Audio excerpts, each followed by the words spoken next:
नमस्कार दोस्तों। आज मैं तीसरी वीडियो में आपका स्वागत करता हूँ सीपीसी की।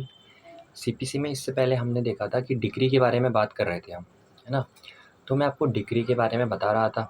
फिर डिग्री के बाद मैंने आपको फॉरेन जजमेंट्स के बारे में बताया था कुछ, और कुछ बाकी मैंने जो सेक्शन 2 के अंदर जो डेफिनेशंस है उसके बारे में बताया था। अब डिग्री में ना कुछ 2-3 बातें रह गई थी। जैसे कि मतलब जो डिग्री होती है ना, डिग्री में बेसिकली डिग्री की कोई टाइप्स तो नहीं होते हैं, बट डिग्री की स्टेजेस होती है। जैसे कि पहला होता है प्रिलिमिनरी डिग्री। अब ऐसा हमेशा नहीं होता कि डिग्री मतलब स्टेजेस में आए, बट कुछ सर्टेन केसेस होते हैं, सर्टेन टाइप ऑफ सूट्स होते हैं। लेट सपोज हम एग्जांपल ले लेते हैं एक मॉर्गेज का। मॉर्गेज में 2 पार्टीज़ होती हैं, मॉर्गेजर, मॉर्गेजी। ठीक? मॉर्गेजर का राइट होता है right to redemption. Right to redemption क्या होता है कि वो मॉर्गेजी को बोल सकता है कि आप मेरे से पैसे जो भी उसका फाइनल इंस्टॉलमेंट है, मतलब फाइनल इंस्टॉलमेंट है, वो ले लोन की, और मेरी प्रॉपर्टी को मुझे वापस कर दे, या जो प्रॉपर्टी के टाइटल डीड्स है उसको वापस कर दे। ऐसे ही मॉर्गेजी के पास राइट होता है राइट टू फोरक्लोजर का, राइट टू सेल का। लेकिन सेल से पहले जो जनरली होता है, एक मतलब क्रोनोलॉजी में चलते हैं तो उसमें होता है आपका राइट टू फोरक्लोजर। उसमें क्या होता है, फोरक्लोजर में वो कोर्ट के थ्रू क्या करता है, मॉर्गेजर का जो राइट टू रिडेम्पशन है उसको फिनिश करवा देता है। ठीक? और अब क्या होता है, अब देखिए ना, इसमें क्या होता है, जब ये फोरक्लोजर वाली बात आती है तब बेसिकली अब अगर मान लीजिए यूसुफैक्टरी एक मॉर्गेज होता है, जिसमें क्या रहता है, मॉर्गेजर की जो प्रॉपर्टी होती है ना वो मॉर्गेजी के पास रहती है। वो उसमें से मतलब यूज़ कर रहा होता है उसको, है ना? यूसुफ्रक्ट उसका मतलब जो एम्प्लॉयमेंट कर रहा होता है अपने फ़ायदे के लिए कर रहा होता है, यानी या तो कोई उसमें प्रॉपर्टी कोई चीज़ होगी जिससे वो रेंट वसूल कर रहा होगा। लोन के जो इंस्टॉलमेंट है वो उस प्रॉपर्टी के रेंट से वसूल कर रहा होगा। ठीक है ना?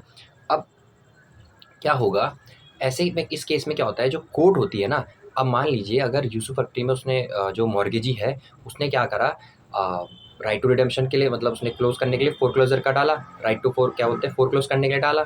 तो यहाँ पर क्या होगा ना, कोर्ट क्या बोलेगा, पहले प्रिलिमिनरी डिग्री पास करेगा, फाइनल डिग्री नहीं, प्रिलिमिनरी। क्योंकि वहाँ पे क्या होगा, उस प्रॉपर्टी को बेच के जो भी ना पैसा आना होगा ना, मान लो पहले उसने लोन को अपना कवर कर लिया, ठीक, लेकिन अब कुछ पैसे बच जाते हैं तो वो वापस भी तो करने होंगे ना मॉर्गेजर को, क्योंकि वो तो उसका राइट है।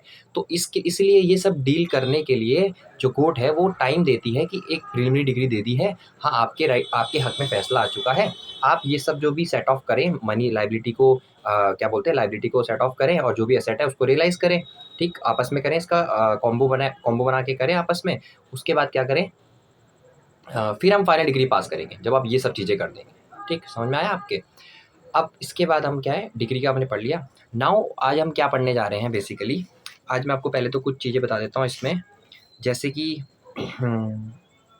इसमें दिया गया है जो आपका सेक्शन 2 है ना, आपका सेक्शन 2 सीपीसी का, उसमें क्लॉज 7 में दे रखा है गवर्नमेंट प्लीडर। गवर्नमेंट प्लीडर कौन होता है? प्लीडर मतलब जो प्लीड करता है, ठीक है ना? प्लीडर का मतलब होता है जो कि गवर्नमेंट मतलब एक स्टेट, जो स्टेट गवर्नमेंट होती है या वो क्या करती है, उस स्टेट होती है वो अपने बिहाफ पे परफॉर्म करने के लिए क्या करती है, किसी व्यक्ति को कोर्ट में खड़ा करती है, जो कि सीपीसी के थ्रू जो कोर्ट्स बने होंगे उस गवर्नमेंट प्लीडर के लिए वो उनको फॉलो करेगा। और गवर्नमेंट प्लीडर वो भी कहलाता है जिसको एक गवर्नमेंट प्लीडर खुद ऑथराइज करता है उसकी बिहाफ पे एज अ एजेंट काम करने के लिए। ठीक है ना? उसके बाद हम देखते हैं सेक्शन 2 का ही क्लॉज 8, जिसमें जज की बात करी गई है। जज कौन होता है? किसी भी सिविल कोर्ट का प्रिजाइडिंग ऑफिसर, प्रिजाइड कर रहा हो जो उस ऑफिस को। ठीक है? उसके बाद सेक्शन 2 का क्लॉज 9 है जजमेंट। जजमेंट का मतलब होता है कोई भी स्टेटमेंट जो किसी जज ने दिया हो, ठीक है ना, और किन ग्राउंड्स के बेसिस पे, जो भी उसने मतलब डिक्री और ऑर्डर पास किया है ना उस जज ने, उसके बेसिस पे। ठीक है? फिर आता है आपका क्लॉज सेक्शन 2 का क्लॉज 11, जो बात करता है लीगल रिप्रेजेंटेटिव। लीगल रिप्रेजेंटेटिव कौन होता है? देखिए, सपोज मानिए कि कोई व्यक्ति है वो मर गया, वो डिजीज पर्सन कहलाता है लॉ की भाषा में हम समझे तो।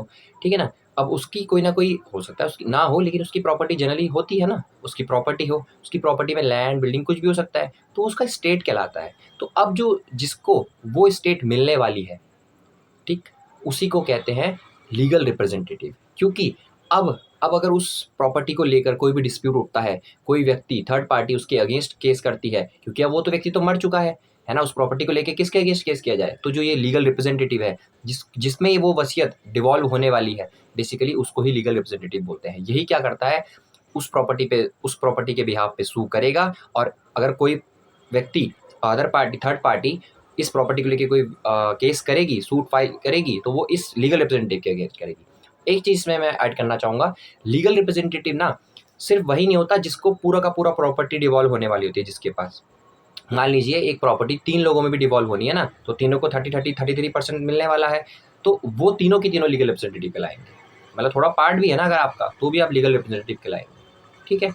इसके बाद आपका आता है सेक्शन 2 का क्लॉज 12। क्लॉज 12 मैस्ने प्रॉफिट की बात करता है। ठीक, इसका प्रोनाउंसिएशन अलग हो सकता है, लेकिन मैं इसको MESEN लिखा है इसमें, तो आप मैस्ने पढ़ सकते हैं। बाकी इसको मीन प्रॉफिट भी बोलते हैं, आई थिंक। प्रोनाउंसिएशन आप देख लीजिएगा। मैस्ने प्रॉफिट बेसिकली होता क्या है, मान लीजिए एक ए है, एक बी है। ठीक है, ए की प्रॉपर्टी थी, ठीक है, बी ने उसमें रॉन्गफुल पोजीशन ले लिया। रॉन्गफुल पोजीशन आप समझते हैं, रॉन्गफुल मतलब रॉन्ग मीन गलत, गलत तरीके से पोजीशन ले लिया। ठीक, लेकिन आजकल क्या था, बीच में क्या था, वैल्यू पोजीशन की ज़्यादा हो जाती है ना, पोजीशन को मान रहे थे कि पोजीशन जिसके पास है उसी की प्रॉपर्टी है। तो इस केस में मान लीजिए एक का राइट है प्रॉपर्टी पे, लेकिन रॉन्गफुल पोजीशन किसके पास है, बी के पास है। तो जो बी है ना, बी क्या है, रॉन्गफुल पोजीशन में है। लेकिन अब मान लीजिए ए ने सूट फाइल किया बी के अगेंस्ट, ठीक है, बी हार गया। बी कौन है, डिफेंडेंट। ए कौन है, प्लेंटिफ, क्योंकि उसका राइट इन्फ्रिंज हुआ था ना, प्रॉपर्टी उसकी थी। तो अब यहाँ पे क्या हुआ, डिक्री ए के फेवर में आ गई, यानी वो कौन हुआ, आप बताएं, वो हुआ decree holder, section 2 clause 3 decree holder. और बी कौन हुआ, सेक्शन जजमेंट डेटर, ये कौन से उसमें है, सेक्शन 2 क्लॉज 10। ये आपको मैंने पिछली वीडियो में बताया था, आप इससे रिकॉल कर सकते हैं। ठीक है ना। अब ये जो डिग्री आई है ना, इसमें बेसिकली क्या होगा, प्रॉपर्टी वापस मिलने वाली होगी किसको। मान लीजिए हम यहाँ पे एग्जांपल लेते हैं, प्रॉपर्टी क्या थी, एक रूम, एक हाउस था। ठीक है, अब उस हाउस को वापस मिलना है किसको, ए को, क्योंकि उसका राइट है, डिग्री में आ चुका है लिख के कि इसको ऐसा दे दो। लेकिन यहाँ पर क्या होगा, ए को ना खाली प्रॉपर्टी ही नहीं मिलेगी। ए को अगर मान लो उस हाउस में 2 कमरे थे, ठीक है ना, एक में तो वो खुद रहता बेस, लेकिन वो दूसरे कमरे को रेंट पे दे सकता था, है ना, अगर उसके पास प्रॉपर्टी रहती। या फिर बी था जिसके पास था, उसने रेंट पे दे रखा था और या नहीं दे रखा था, वो उससे फर्क नहीं पड़ता, लेकिन वो प्रॉफिट कमा सकता था। अब इसको लॉ की भाषा में समझे तो कैसे, कि वो अगर रेंट पे देता तो भी प्रॉफिट मिलता, और एक डिलीजेंट पर्सन, जो मतलब साउंड बुद्धि का है व्यक्ति, वो उसको अगर रेंट पे दे सकता था और पैसे कमा सकता था। उसने नहीं कमाए उससे मतलब नहीं है, बट एक हम सिचुएशन क्रिएट कर रहे हैं कि अगर ऐसा होता तो उसको प्रॉफिट होता। तो वो जो प्रॉफिट है ना, वो भी एक का राइट बनता है कि वो रिकवर करे उससे, क्योंकि अगर उसके पास प्रॉपर्टी रहती तो उसने रेंट पे दिया होता तो उसको पैसे मिलते, जो कि किसको मिले, जिसके पास रॉन्ग पोजीशन था, रॉन्गफुल पोजीशन था, उसको मिले, या उसको मिल सकते थे, नहीं मिले वो बात नहीं। तो उसके साथ वो प्रॉफिट भी एज अ कंपनसेशन मिलेगा ए को, प्लेंटिफ को, और उस प्रॉफिट पे जितना इंटरेस्ट बनता होगा वो भी मिलेगा। ठीक है, समझे आप।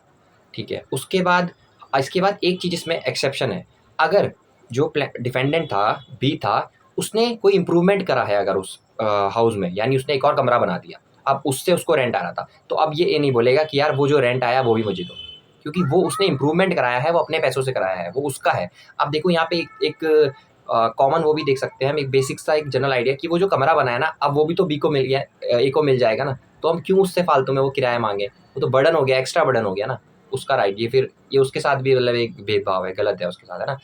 ठीक है, अब हम देखते हैं सेक्शन 13, जो सेक्शन 2 का क्लॉज 13 है, मूवेबल प्रॉपर्टी की बात करता है, उसमें ग्रोइंग क्रॉप्स दिया है। ठीक है ना, बाकी आप टीपे में इसकी डेफिनेशन देख सकते हैं, नॉर्मल वही जनरली फॉलो होती है, या फिर जनरल क्लॉजेज एक्ट के द्वारा जो होती है। ठीक है, और फिर हम देखते हैं, अब हम आते हैं आपका क्लॉज 3 में सबऑर्डिनेट, सेक्शन 3 ऑफ सीपीसी जो है 1908, उसमें सबऑर्डिनेट ऑफ कोर्ट्स की बात करिए कि कौन सी कोर्ट्स किसके सबऑर्डिनेट। सबऑर्डिनेट का मतलब होता है छोटा, मतलब एक कोई सुपीरियर होगा तो उसका एक इन्फीरियर होगा, तो इन्फीरियर को सबऑर्डिनेट बोलते हैं। तो यहाँ पर लिखा है कि जो डिस्ट्रिक्ट कोर्ट्स है ना, डिस्ट्रिक्ट कोर्ट्स हाई कोर्ट को सबऑर्डिनेट होंगी, यानी हाई कोर्ट सुपीरियर अथॉरिटी, तो उनके नीचे में डिस्ट्रिक्ट, यानी कि जब कोई ऑर्डर पास आएगा तो बोलेंगे ना अपने सबऑर्डिनेट कोर्ट को उन्होंने ऑर्डर दिया है, तो हाई कोर्ट किसको देगी, सबऑर्डिनेट कोर्ट को देगी। सबऑर्डिनेट कोर्ट कौन है, डिस्ट्रिक्ट कोर्ट। ठीक, और ऐसे ही अब जो सिविल कोर्ट्स हैं लोअर ग्रेड की, तो वो किसके लिए सबऑर्डिनेट होंगी, वो डिस्ट्रिक्ट कोर्ट के लिए होंगी। और जो स्मॉल कॉजेज की, जो स्मॉल कॉज के लिए जो कोर्ट्स बनी है, वो किसके लिए सबऑर्डिनेट होंगी, वो हाई कोर्ट के लिए भी होंगी और डिस्ट्रिक्ट कोर्ट के लिए भी होगी। ठीक है, अब ना इसमें ना जो सेक्शन 4 है ना सीपीसी का, ज़्यादा इंपॉर्टेंट नहीं है, लेकिन एक जनरल आइडिया ले सकते हैं आप।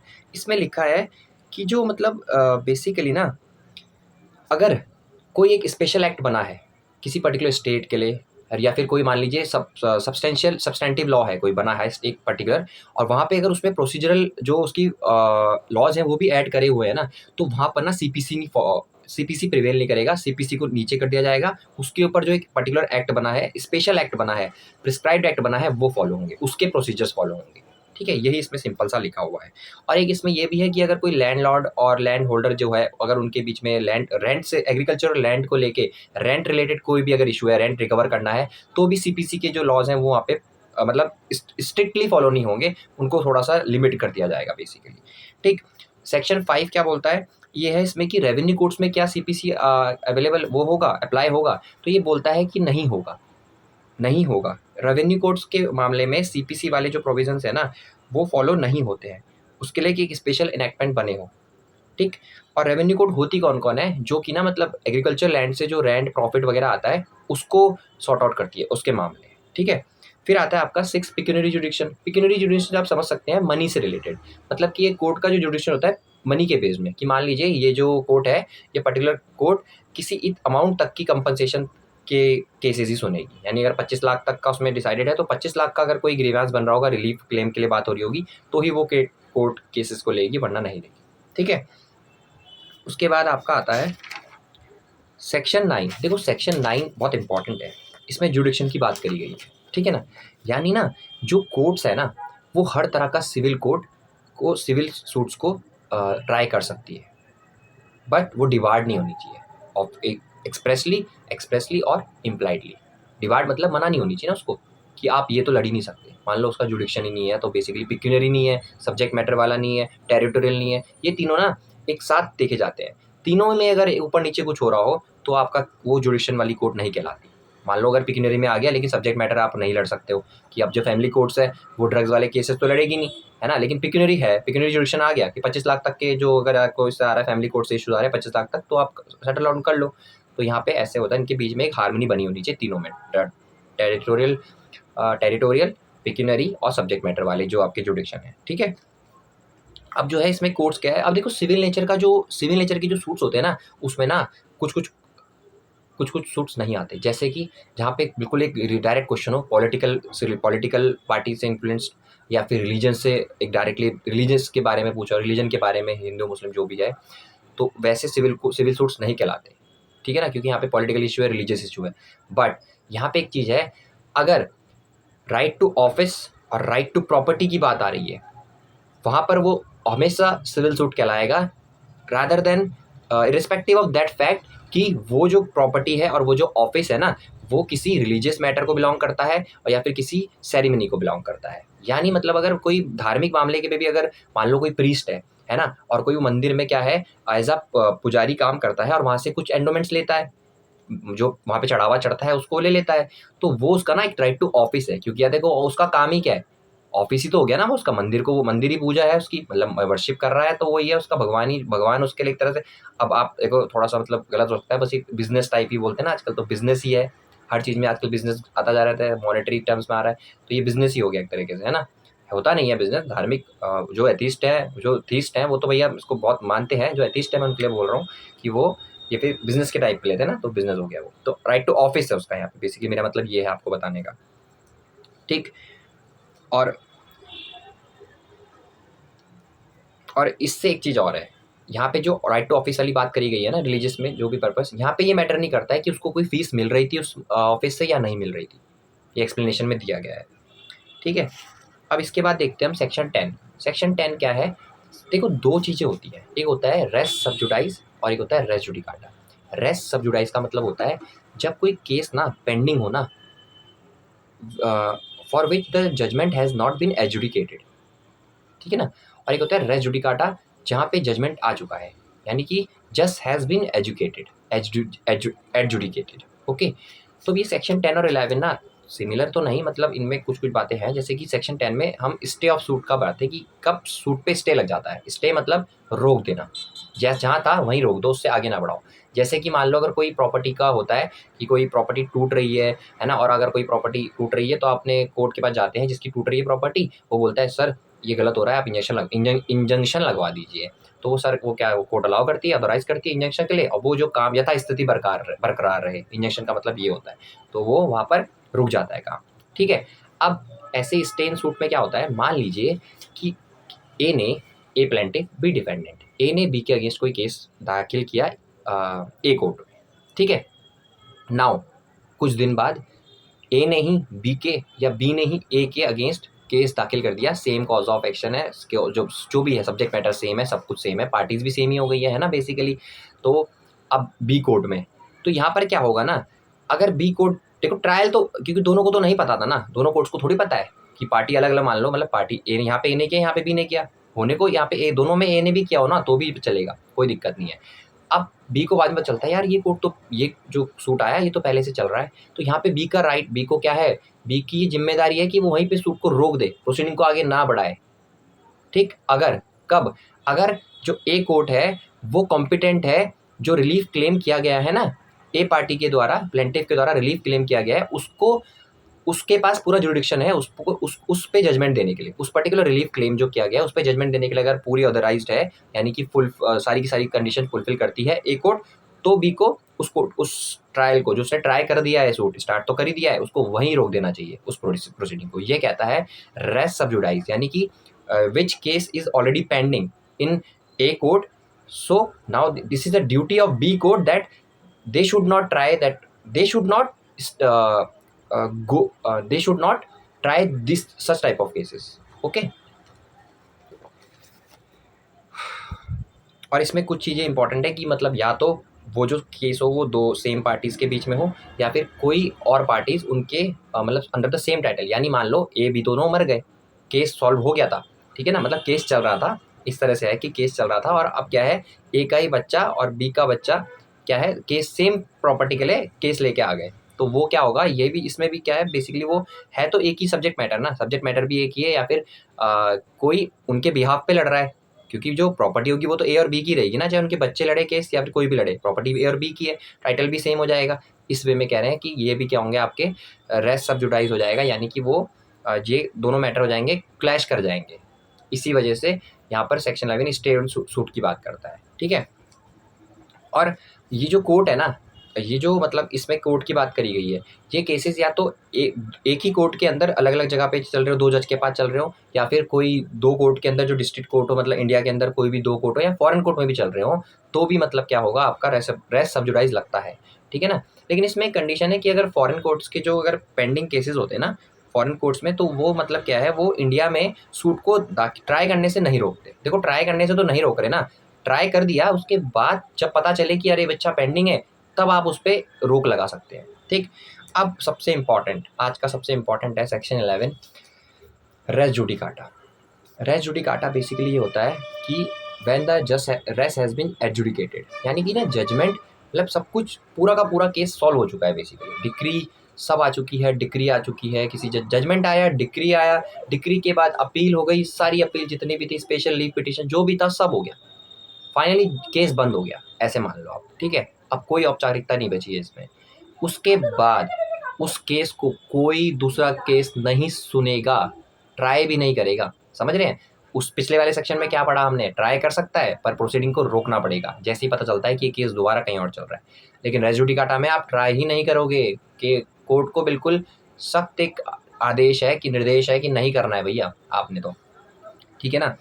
तो क्या है, मतलब इसमें बेसिकली क्या है, पर इसमें क्या चीज़ देखी जाती है कि ना जो जैसे मान लीजिए दो सूट है, एक दो सूट है तो पहला फॉर्मर सूट, दूसरा सब्सिक्वेंट सूट। ठीक है ना।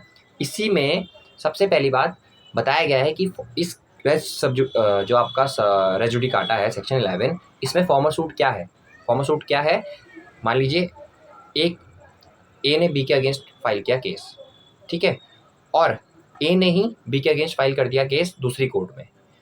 अब जो सेकंड वाला जो केस था उसका डिसीजन पहले आ गया, तो जो इसका डिसीजन पहले आया है ना, ये फॉर्मर सूट कहलाएगा, ना कि क्रोनोलॉजिकल ऑर्डर में कि वो वाला पहले किया था इनिशिएट तो वो फर्स्ट और ये second. No, for this section what is the former suit, जिसका डिसीजन पहले आ चुका। ठीक है। आप समझिए। तो ये एक्सप्लेनेशन 1 जो है ना सेक्शन 11 का, यही बताता है फॉर्मर सूट के बारे में। ठीक है। अब इसमें एक चीज़ और है कि कुछ कंडीशंस है, जैसे कि वो जो केस हो वो दोनों पार्टीज़ के बीच में हो, है ना, सेम पार्टीज के बीच में हो, और या फिर कोई मतलब अदर पार्टी जो कि लिटिगेट कर रही हो उन्हीं के अंडर टाइटल में। यानी कि मान लीजिए ये दोनों व्यक्ति अगर मर भी गए हैं, इनके बच्चे हैं, जो इनके जो बच्चे हैं, अगर वो इस पर्टिकुलर प्रॉपर्टी के लिए दोबारा से केस ला रहे हैं, तो वो भी वो क्या सब रेस जुडिकाटा कहलाएगा। ठीक है, सब्जेक्ट मैटर तो है ही सेम ना, सब्जेक्ट मैटर सेम ही होना चाहिए। और इसके बाद आपका यहाँ पे क्या है ना, ये बेसिकली ना जो कॉम्पिटेंट कोर्ट होनी चाहिए सबसे पहली बात दोनों में, कि जो डिसीजन दिया हो और हर्ड कर लिया गया हो और डिसाइड कर दिया गया हो एक कॉम्पिटेंट कोर्ट के द्वारा। कॉम्पिटेंट कोर्ट नहीं थी तो फिर वो रेस जुडिकाटा नहीं लगेगा। कॉम्पिटेंट कोर्ट का कैसे पता चलता है? पिक्यूनरी, टेरिटोरियल और सब्जेक्ट मैटर, किसी के थ्रू भी अगर हुआ हो तो। ठीक है, अब हम देखते हैं कि अब इसमें ना जो थर्ड क्लॉज है ना, इसका थर्ड क्लॉज में क्या लिखा है कि मतलब जो फॉर्मर सूट में ना मतलब क्या हुआ हो। एक तो फॉर्मर सूट है, एक सब्सिक्वेंट सूट है। फॉर्मर सूट में बेसिकली हुआ क्या हो, कुछ जो मतलब बातें थी, एलिज्ड पार्टी ने कुछ ना कुछ बातें डाली हो कि एलिज किया हो कि भैया ये गलत है प्लेंटिफ ने, और डिफेंडेंट ने उसको या तो एक्सेप्ट कर लिया हो या तो डिनायल कर लिया हो। उसी के बेसिस में इशू फ्रेम होता है ना। तो यहाँ पे इशू जो फ्रेम होता है ना, उसके लिए भी लिखा है कि मान लीजिए अगर एक केस में 4 इशू थे, ठीक है ना, 3 एक्सेप्ट कर लिए और एक पे बात नहीं हुई, तो जो 3 हो गए ना एक्सेप्ट, तीन के बेसिस पे जजमेंट आ गया, वो रेस जुडिकाटा होगा। लेकिन जिस पे अभी कोई बात ही नहीं हुई है ना, कोई चौथा इशू, तो फिर वो रेस जुडिकाटा नहीं होगा, वो आपका रेस जुडिकाटा की तरह अप्लाई नहीं होगा। उस पे जजमेंट आप जो दोबारा से आप जाके ले सकते हैं नई नई कोर्ट नए सूट पे। ठीक है, और उसके बाद इसमें आता है आपका एक्सप्लेनेशन 4, सबसे इंपॉर्टेंट है, जो कि ना कंस्ट्रक्टिव रेस जुडिकाटा की बात करता है। ठीक है ना, यानी मान लीजिए कि ए पार्टी थी, उसने बी के अगेंस्ट केस किया, ठीक है, और वो केस हार गया। ठीक है, नाउ ए ने बी के अगेंस्ट दोबारा केस फाइल किया और बोला सर ये कुछ पॉइंट्स थे जो मैं बताना भूल गया था। तो पता है कोर्ट क्या बोलेगी? बेटा बताना भूल गया था ना, तो अब तो उसे भूला जा। क्यों? क्योंकि वो तेरे पास था कि तू भाई अटैक कर सकता था उन पॉइंट से, तूने नहीं किया, तेरी गलती है।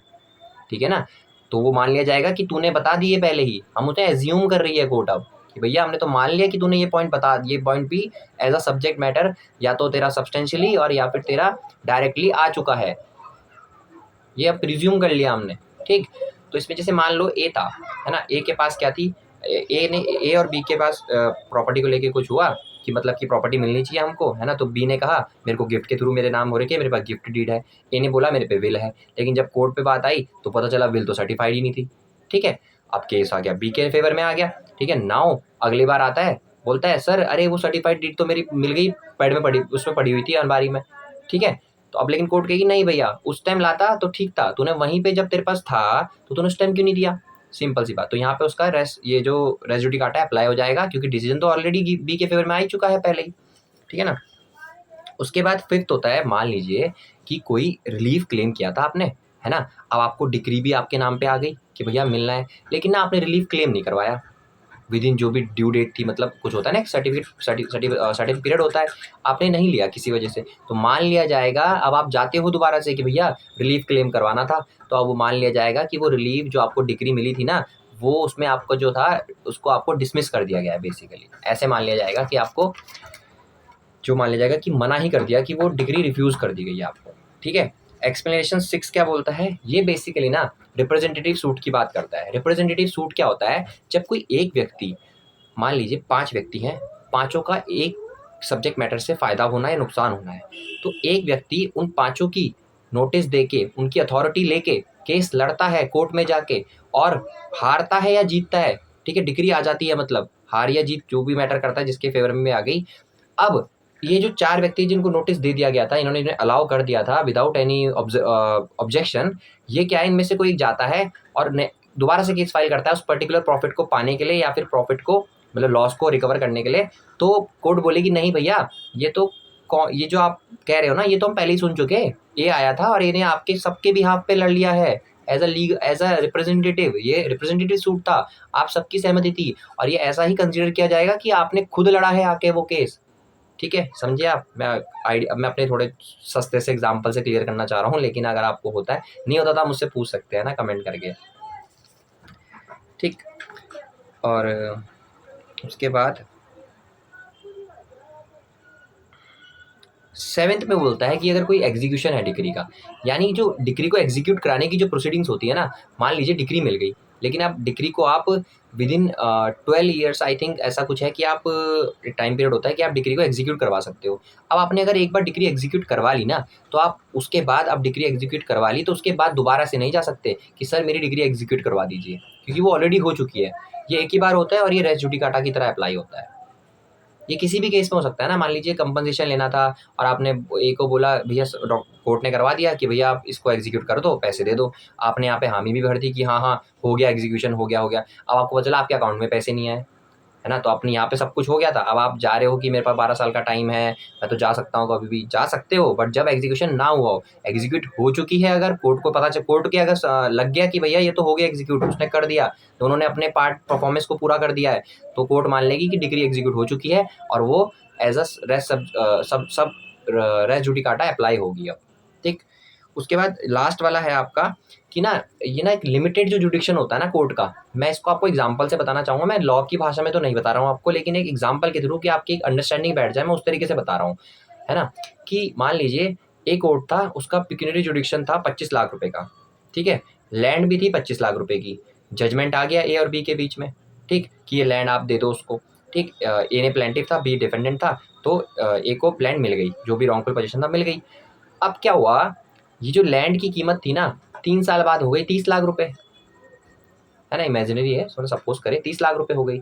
और अब क्या होता है, वापस से ये जो बी है ना, ये ए को ए के लिए अगेंस्ट केस करता है, कहता है यार वो जो जजमेंट आया वो तो 25 लाख रुपए वाली में, जुडिक्शन वाली में आया, पिक्यूनरी जुडिक्शन वाली में, तो फिर ऐसा कैसे हो सकता है जब 30 लाख की जमीन है। तो सर नहीं, अब जमीन के रेट बढ़ गया, उससे मतलब नहीं, तो ये माना जाएगा कि वो रेस जुडिकाटा अप्लाई होगा, क्योंकि जमीन के रेट तो बढ़ेंगे ही ना। उस टाइम जब डिसीजन लिया गया था तब वो जुडिक्शन में था कोर्ट की नहीं, ये चेक होता है ना, कि वो लिमिटेड जुडिक्शन में अब है ना, अब से कोई मतलब नहीं है, पहले था या नहीं था, उस टाइम प्रॉपर जुडिक्शन में था, अब लैंड की अब ऐसे तो बढ़ेगी, ऐसे तो सारे केसेस फेल हो जाएंगे लैंड से रिलेटेड, क्योंकि लैंड की तो हमेशा उसमें डेप्रिसिएशन लगता नहीं है, एप्रिसिएशन लगता है ना। इसीलिए इसमें कहा गया है कि लिमिटेड जुडिक्शन वाले कोर्ट के भी कोई डिसीजन होंगे वो भी फॉलो किए जाएंगे as a res judicata in other cases, subsequent cases. ठीक है, थैंक यू दोस्तों, आपसे मैं चाहूँगा विदा।